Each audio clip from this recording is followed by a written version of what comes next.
Welcome to Office Hours. Whether you're new to the acupuncture profession or have been at it for decades, this is the place where we discuss all things Chinese medicine and more. Join Toby Daly, a seasoned acupuncturist of the Som tradition, and Angelique Britt, a nurse turned acupuncturist who is brand new to the field, as they explore topics in and around the world of acupuncture and Chinese medicine. There's something for everyone here. Drop in anytime. Hi, welcome back to Office Hours. Hey, Angelique, nice to see you. Nice to see you Uh, too. Is it okay if I start out today with a case? A Great. SOM case? Okay. So I had an interesting thing happen. So I've got a patient that I see. Sometimes I see him every month. Sometimes I'll see him every couple weeks. Sometimes I'll see him every couple of months. He travels to another state and sees an acupuncturist there. He has a couple of, I think he goes to another home that he has. And so I'm his Massachusetts acupuncturist, and he's got another acupuncturist. And I actually talked to this person in the beginning of care, just to be like, "Hi, we're sharing a patient. How you doing?" I had a conversation with her. It was kind of neat to connect with another colleague. So initially, he had come in for knee pain. That was his primary issue. He had medial left knee pain on the spleen channel, by spleen 9, sort of where like the pes anserine tendons are.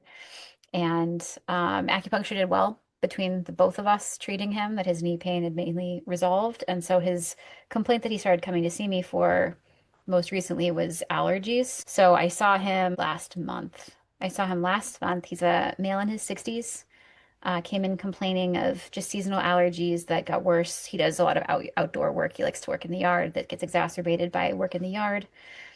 His symptoms are, quote unquote, junk in his throat, goopy eyes, sneezy, and he has clear runny discharge, and then just feeling overall stuffiness in his maxillary sinuses. His skin is normal, like not too dry, not too moist. This time it was occasionally itchy. Temperature is normal. He gets occasional dry mouth at night. His face, he usually has a rosy complexion to his face, and he's very smiley. Like the grossest thing in the room about this patient is he laughs a lot. Like when he talks, like ha ha ha, like he'll say something and there's a lot of laughter. Like when I ask questions, like how are the bowel movements? Oh, they're like, blah blah, ha ha ha. It's one of those situations. Um, so like a hard excess type guy in that way, like TCM. So face is sometimes shiny, sometimes not. This time it wasn't so much. His digestive system, he had no complaints. Bowel movements were formed, easy to pass, not a lot of wiping, sleeping well. And so I did a stomach uh, supplementation modified on his right side because his skin wasn't super either way. Hmm. And Do you mind talking about the modification, what you did? yeah, so instead of stomach 41, I did Hmm. stomach 36 Great. because his skin was kind of in between. Neither he wasn't super, super dry, but he also wasn't like super moist either, and he was more wet on the inside. So he was a lung excess. So I did that on his right side just because occasionally he'd get a twinge in his left knee. That was really the only other complaint. There wasn't one side of his face that was more stuffy than the other.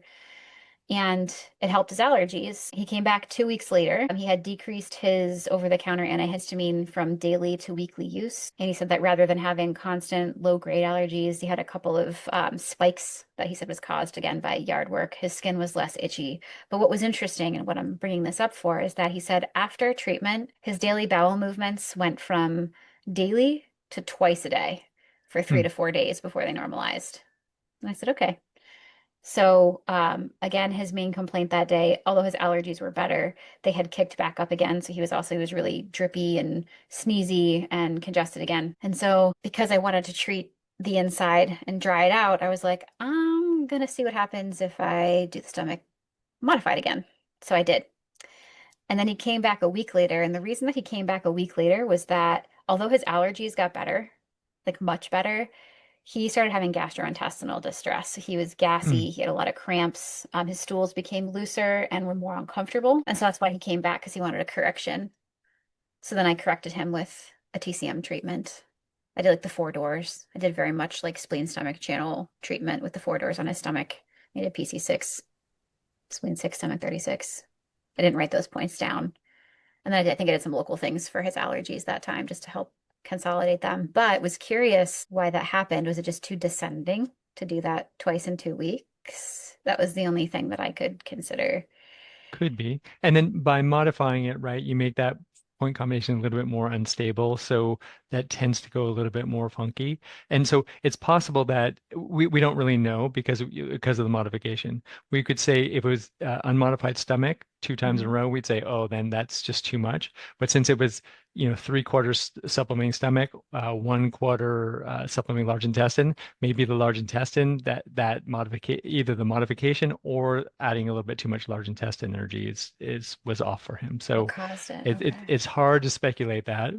um and then usually it's okay to repeat something twice, but in general try and come up with something else. So there's 3 or 4 different possibilities of why that happened. And then for acupuncture, and then it's possible, right, he didn't notice but got a bug or something, and it's not acupuncture related at all, right? Sometimes that's a possible other factor, right, too. That's true. So And I don't think I asked him about that. Maybe I usually do, but I don't remember. I didn't write yeah, it on my notes here for today if I had asked him about that, but yeah, that's a good point. So yeah, but what do you mean by unstable? By modifying, you make the combination the 4 point unstable. combinations are so stable for the body. The body seems to accept them really well. When we start to modify the 4 point combinations, it's harder for the body to respond to it in a really clean fashion. That's what I mean by unstable. Do you mean in terms of balance? In terms of uh, when we modify the 4 point combinations, Hmm. it's more likely for other symptoms to be kicked up rather than cleanly going to the body and doing just that one thing. Now we've kind of slightly modified, so it's giving the body a little bit of mixed signals, so it's more likely to be problems with it. So then for folks who may not know, would you mind explaining why we would use a stomach? I can explain why I'm using stomach modification with the skin, but can you explain from your perspective when a stomach supplementation modified is indicated? Yeah, you can do all kinds of things with the 4 points for supplementing stomach. But one of the main ones that I do, that this is one that you're referring to, is when we take stomach 41 off the modification, off the 4 point combination, and add stomach 36. This is a little bit like adding large intestine energy, about 25% of large intestine energy to the supplementing stomach energy. So it's a little bit better for drying on the inside and a little bit less for drying on the outside Okay. by combining that. But again, then it makes it that's a little bit more, rather than cleanly putting a 4 point combination in, but you're asking the body to do 2 things at once. It's sometimes bodies have a hard time with that. Okay. That makes sense in terms, especially with adding the large intestine energy. Maybe that was why. Because I told him I would ask because he's really Yeah, interested. He's like, oh, I wonder why what happened. And I generally don't repeat the channel twice, but I do sometimes. yeah. In the case of somebody that has like chronic allergies that are their issue, and that's what they come to see you for, and that's their primary. Like, he doesn't have outside of when he's having some knee pain. He doesn't really have a lot of other imbalances that I can see that he reports symptomatically. Like he sleeps But pretty well. like you're saying, he was a heart excess, so it's possible that bladder might even help better than stomach for the allergies, because we could think of the allergies as being a hyper functioning in the body, and Sure. so by supplementing bladder could really cool and soothe that down, and he might be respond better to that. Okay. So even in the absence of excess heat, because he's not one that has that, he's a little He's rosy in he's his laughing with a cheeks. red face, so that's heat for me. That's enough. Well, that's enough if we're really fishing for something else. Otherwise, really healthy person, and we're looking for another channel that we Yeah. need to supplement. Then yeah, that's pretty good. Okay.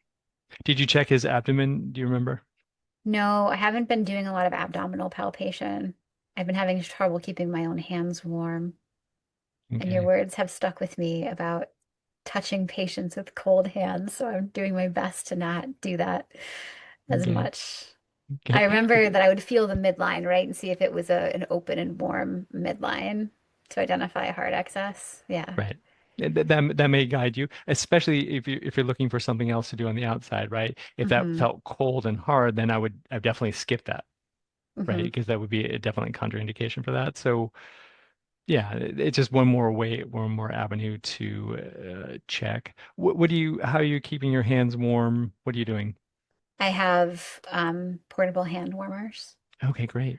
but they don't like I keep my hands in my pockets, but then my hands like I'm holding them. Like sometimes during the intake, I'll switch from one hand to the other, and they don't stay warm that long. Mm. Yeah, I need to take more herbs. Okay, yeah, I but know and then it. also I just have another practical thing too, right? Hold a I cup of have like tea. yeah, hold a Yeah. cup of tea is nice. I don't do that when I'm interviewing the patient though, and so especially now we're going into winter, right? Mm-hmm. And we have heaters in the rooms, and I'll just excuse myself for a sec, walk over to the heater in the room, put my hands, get them really toasty, and then come over and see the patient. That's slightly disruptive, but it's much better than touching the patient with cold hands. Yeah. Do you have heaters in your room, or Yeah, is I've it got like heat lamps. They yeah? just So that's they don't warm as efficiently as little hand warmers. yes. Yeah, which don't warm sufficiently to be able to touch an abdomen sometimes. Like my hands can get really, really cold. Okay, Yeah. keep working at it because again, Yes. this is a really important part of the interaction. I know I've carried your words with me that when you touch a patient with cold hands that you are not giving, you are taking from the patient. And so I That's think of that every time we have cold that, hands, which is that's from my constantly. Thank you very that's from much. my teacher, Dr. Wu, right? So Yeah. yeah, she really emphasized that for me, and then my hands also tend to get cold, so yeah, Hmm. I have all kinds of workarounds for that. Yes. Okay. Well, that makes sense to me. I can, yeah. All right. That's sufficient. I can tell him when he comes in next time. Yeah, especially, I mean, and then again, I think your intuition on that's probably right too. You took two descending organ systems at the same time, stomach, three quarters, large intestine, one quarter, both descending, right? That just Hmm. might be too much. You got like a preview of that with that first visit, right? Hmm. And I thought maybe that's an outlier, you know? Like I Yeah, didn't pay so much attention. I was just like, huh, that's interesting. Because I also thought, because I don't think the quality, no, the quality of his stool didn't change. It was just the quantity. So I thought, oh, maybe he had to clear something, you yeah, know? And then when he came back that second time, I was also surprised that the quality of the stool had changed to be more loose, yeah. particularly with stomach being drying, But that makes sense. I mean, if your theory is correct, that it's a descending problem, descending there's just is not too time fast. for it to Yeah, pull that dry, just made it go too to. fast. Yeah. Hmm. Okay. So again, that would be even another tip towards supplementing bladder, right? Because you want to cool and slow that down. Mm-hmm. Yeah, actually. Thank you.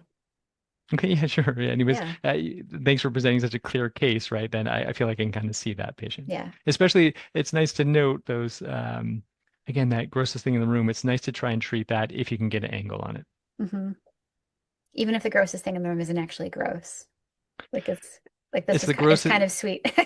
Yeah, yeah, yeah. No, Yeah. no, it's endearing. That's fine. Yes. Yeah, Yes. yeah. But it catches your attention. We Yeah, should say instead definitely. of gross. Yeah, Well, using that phrase helps me to zero in on it though. It just, I don't know, there's something about referring to it as the grossest thing in the room, even though it's not gross. It's like, what's the most obvious thing? But yeah. It that just pulls you, just right? pulls you right in. Yeah.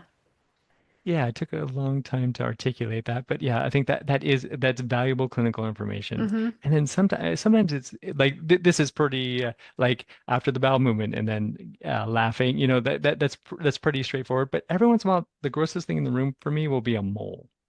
Something it can be something really small, but it just grabs your clinical attention. So Mm-hmm. that tends to be really valuable.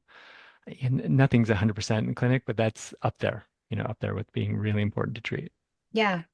And to track back to the previous conversation we had on our last episode about trusting, like trusting yourself to what is the grossest thing in the room to you, because that's valid. Like whatever Yeah. you're noticing most, that's valid. Listen to that. Yeah. You know, I wouldn't have thought about bladder for this patient because of the lack of, I thought of, and that's where I'm with where I'm toggling with the SOM or not toggling, but tuning. I don't know. I can't get the right word. Where I am calibrating, that is the right Mm. word. Where I'm calibrating is learning things like that. That doesn't have to be a person who's radiating heat necessarily, you know, or but they can still have an excess in the heart. Because this person, because Yes. he wasn't radiating heat or really complaining of feeling hot in any fashion, but just those couple like just rosy cheeked laughing is sufficient. Yeah. Yeah. Yeah. Especially in a healthy person, right? Usually then you Yes. have a little bit more leeway. Yes. I'm treating another person I'm thinking of right now who is absolutely a heart excess person in all of the ways that I haven't done SOM with yet because they're a new person and I do SOM for new people sometimes, but not often. And but I'm thinking of that for this that just like put that in my brain for this person. So thank you for that also. Yeah, but especially textbook presentation, then yeah, you should consider getting on that pretty soon. Yeah, Especially sometimes it's confusing and things like that. Um, yeah, then you're not sure what channel to do. They're so powerful, so I think it's reasonable to do all kinds of things. But sometimes if it's just laid out for you some, it's then right yeah, there. then Yeah, consider. this person is a bigger build, like stocky. I can feel the heat radiating off of their body. And they're also one of the nicest, kindest, most open and loving people I have probably ever met. Like My just my such a warm person. my needle finger getting itchy with It's that getting description. serious. It's like you need the bladder channel. Yes. Yeah, All they'll have right. it next week. Okay, okay, okay, good. Yes. Uh, any other cases you're thinking about? That was really the only one. I where I'm working on trusting the SOM system is when people are in acute severe pain. I haven't done enough of that to know that it'll really work well and from my own clinical experience. And so I definitely revert to orthopedic and TCM because I had a couple of people come in with facet joint nerve impingements and pretty significant pain. And one person, goodness, I was barely, I mean, I pulled out all the stops. They were my last person of the day. And so Mm, and they're the first to visit. So I spent like 2 hours with this person just wow. trying different things because they were in such severe pain that they were sweating. Like Mm, they were just so uncomfortable. It was awful. It was like it was one of those times where I was just like, man, I wish I had medication on me. I wish I had drugs because I was like, I want to just give you something yeah, just to cover relieve that up. it just for now, just so that you could just Yeah. like exist. Like they were just in such severe pain. And so like maybe was able to take an edge off. And I saw them a few days later. They were much better, but they also had been going up on their gabapentin dose. Mm, But I was able to do a face down treatment on them and do the C5, C6 Wattos because they're having like the pretty characteristic radiculopathy down their arm and everything. And I had another patient with a very similar presentation that was easier to help doing a similar treatment. They had much better result from that. So that was, I think I had mentioned in the last episode, like where you have somebody that presents the same in a couple of different people, but and even like the underlying, like the root is the same. And actually, no, the root was a little bit different. That might be why. But anyway, being able to apply the treatments and then just seeing the different response despite diagnosing correctly, I think, and doing what you know to do and having like really good results and then like you wish you had morphine results, you know? Yeah. yeah, it's comforting for me when I just remind myself, oh, that I did the absolute best I could do. Mm-hmm. With my clinical knowledge at this junction and what's going on with the patient, right? I just try and match that as best I can. And sometimes, yeah, it's out the park, and then sometimes, yeah, you just can't get something happening right away. Yeah. So it's frustrating, but I think it's just part of it, right? I mean, we can't put everything out of the park all Mm-hmm. every time And I as think it's much as we'd really like to. it's idiosyncratic to the patient as well, I think. Like I said, like some patients, it's you breathe on them and they're like, I have everything is better, you know, like by 75%. And other people, you treat them 3 or 4 times and they're like, maybe, you know, I had that one person that I just after 4 treatments, there's like no change of nothing, which to this day still bothers me because I think there must have been something, but maybe there wasn't. And just like at that point, it's kind of like, well, you know, I did my best here and there was absolutely nothing that was different. Okay, this isn't for you. Maybe Yeah. acupuncture's not for you. Yeah, and then it's also, yeah, I mean, I think that's reasonable to consider, oh, maybe that patient's just not a good reporter. Yeah, or maybe, you know, I think in a different space, I'd probably just refer them to someone else too, because maybe I'm not seeing something that someone else might be able to see. Yeah. You know, that's fine. I'm okay with that too. Yeah. Too much variables to get comfortable in clinic.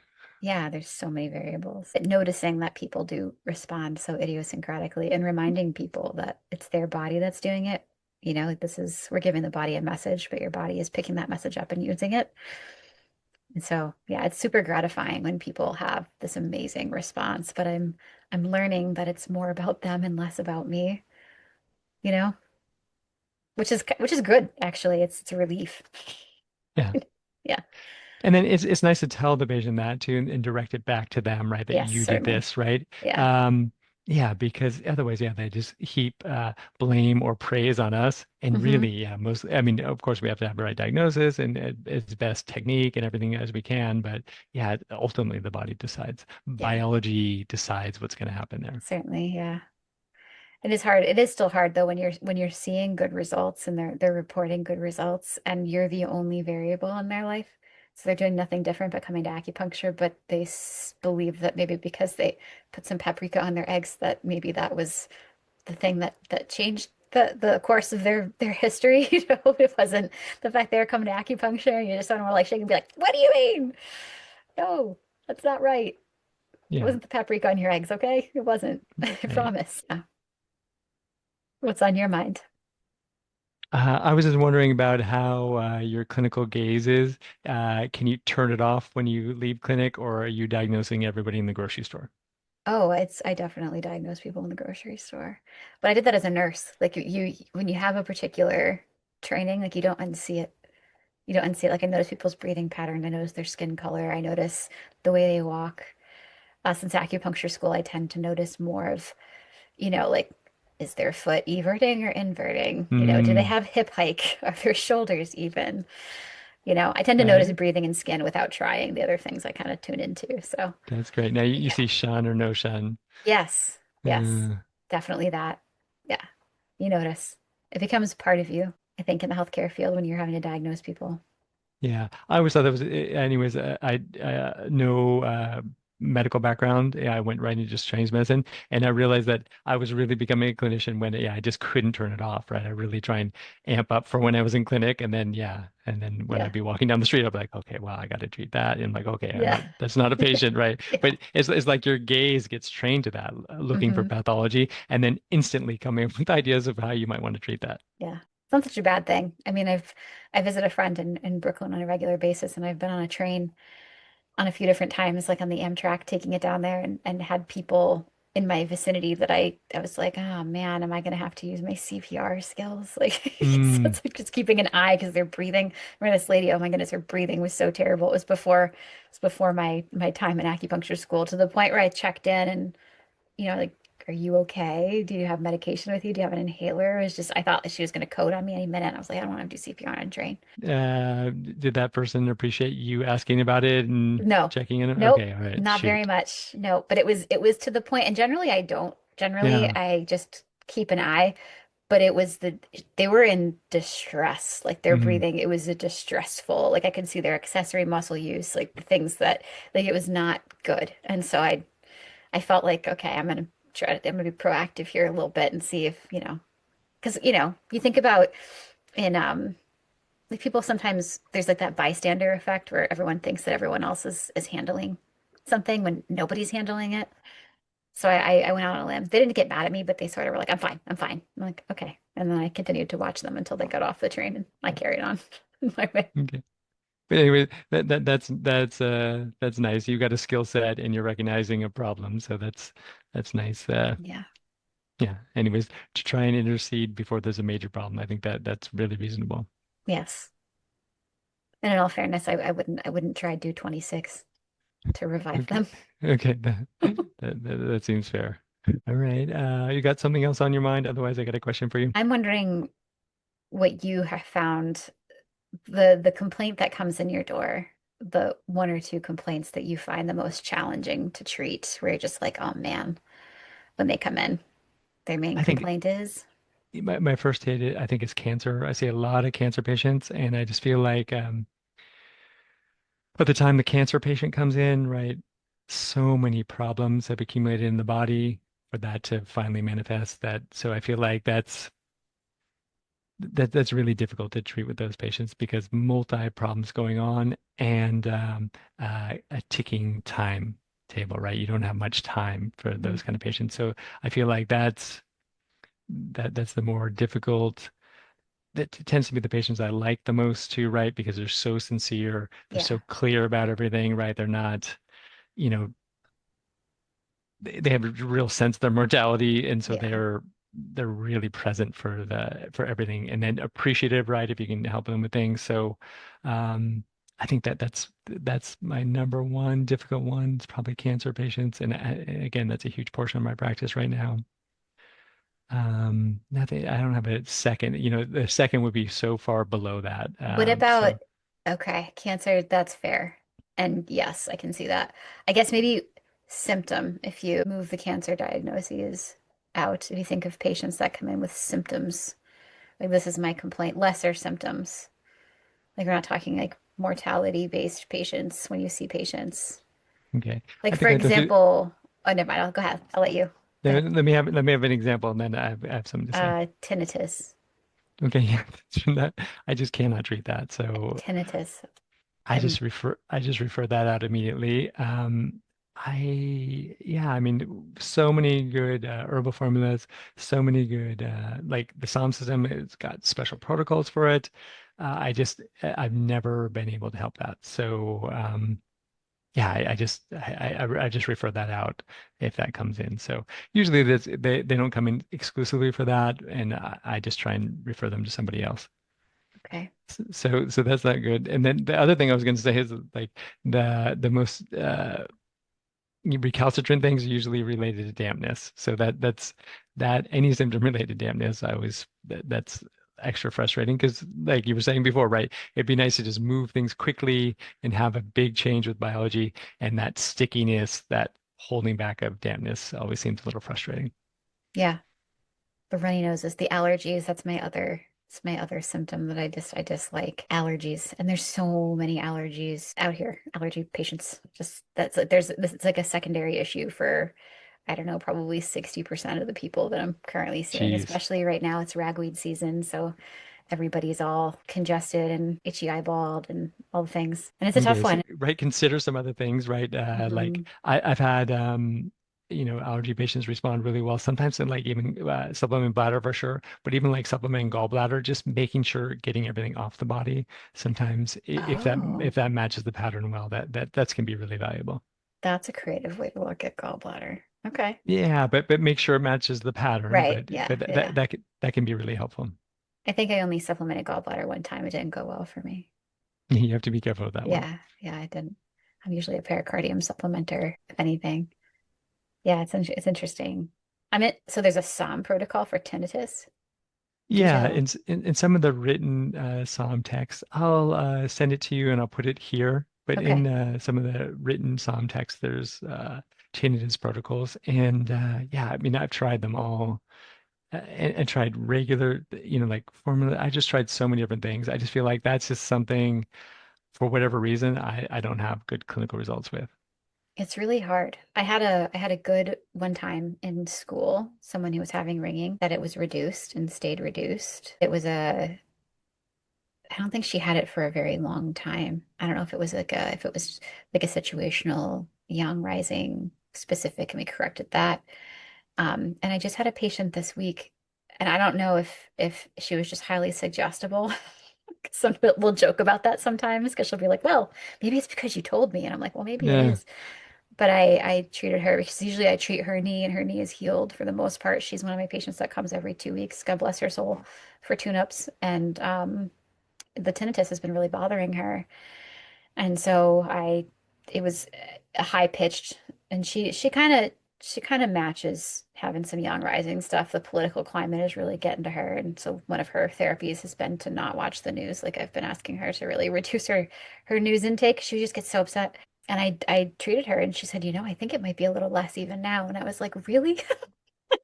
I'm so funny in the treatment room. I'll joke with people because I'll just be like, I'm going to be incredulous that this is working because I'm so fascinated. It's like so You got to get a better poker face true. and I do because sometimes like I was like, well, I'm gonna try this. I did local needling too. Like I did the grounding points like liver 3 and spleen 6 to support the liver and the kidneys. And then I did was it SI-19 up here? I think it's SI-19. And then triple warmer 17. And on both sides. I think I did triple warmer 5. I can't remember her full protocol, but anyway, did all that. And she's just like, I think it may actually be a little bit less. And I literally I couldn't even it just really came out of my mouth. And she's like, okay. yeah, I think it might be. So we'll see. We'll Okay, see if it, keep me up to date with yeah, that one because and then write down that point combination because I'm gonna need you're it. gonna try to use it. Yeah, I don't I know. was just gonna send refer everyone to you. Maybe It's an out. No, it, no, this was it an might outlier. be a pilot thing. Nope, I think these were outlier because I've tried other people doing similar things with no effect whatsoever. It's just constant, constant. So Tinnitus is a tough one. When people say, "Well, how can it treat this?" It's like, well, in theory, sure. Yeah. We can give it a try. Again, it seems so reasonable, especially it's if it's not a structural thing, right? You feel like, oh, that's a functional thing, that's right in our ballpark. We should be able to really handle that. But yeah, I just personally, I haven't been able to see it. I don't know how we as acupuncturists can really tell if it's a structural versus a functional thing by patient Right, report. right, no, but that's what I mean. I mean, if Yeah, it is not structural, then that's that's our our jam, right? wheelhouse. So Yeah, yeah, yeah. So everyone should go get CAT scans of their ear canals before embarking on acupuncture to make sure there's no maybe I think it structural doesn't matter for things. me, structure, not structure. Either way, I don't budge Doesn't that work one. out. Okay. Those are All right, my questions for you. great. Should we leave it on my clinical failure then for right now? No, can't leave it on a clinical failure. Okay, I think we better than running out of our time. So let's wrap it up right now then. Okay. All right, we'll leave it on a clinical failure then, I suppose. Okay. We'll highlight something I do well starting next time. Okay. That will be the top of the hour. That's what we'll do. Okay. Right. All right. Everyone take care. Thanks for hanging out with us. Take care, everybody. Bye.